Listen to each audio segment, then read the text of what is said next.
તો નવા વર્ષને આવકારવા માટેની ઉજવણી વચ્ચે વલસાડ જિલ્લાની સરહદો પર પોલીસ દ્વારા લોખંડી બંદોબસ્ત ગોઠવી દેવામાં આવ્યો। ખાસ કરીને મહારાષ્ટ્ર અને સંઘ પ્રદેશ દમણની સરહદ સાથે જોડાયેલા ઉમરગામ તાલુકામાં પ્રવાસીઓનો ભારે ધસારો જોવા મળી રહ્યો છે। દારૂના શોખીનો માટે મજા સજામાં ન ફેરવાય તે માટે ઉમરગામ, ભિલાડ અને નારગોલ મરીન પોલીસ દ્વારા પ્રવેશદ્વારો પર કડક વાહન ચેકિંગ હાથ ધરાયું। દમણ અને મહારાષ્ટ્રમાંથી નશો કરીને ગુજરાતમાં પ્રવેશતા તત્વોને ઝડપી પાડવા માટે બ્રેથ એનાલાઇઝર દ્વારા તપાસ કરવામાં આવી રહી છે। 31 ને લઈને જે પ્રકારે એક ઉજવણીનો માહોલ હોય છે એમાં વલસાડ જિલ્લાનો ઉમરગામ તાલુકો સંઘપ્રદેશ દમણ દાદરાનગર મહારાષ્ટ્રને જોડતો વિસ્તાર છે।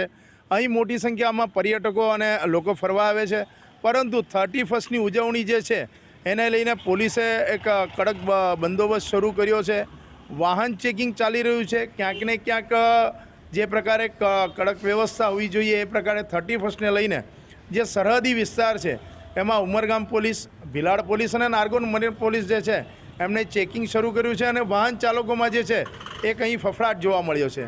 રાજેશ પાવસ્કર, GSTV, ઉમરગામ।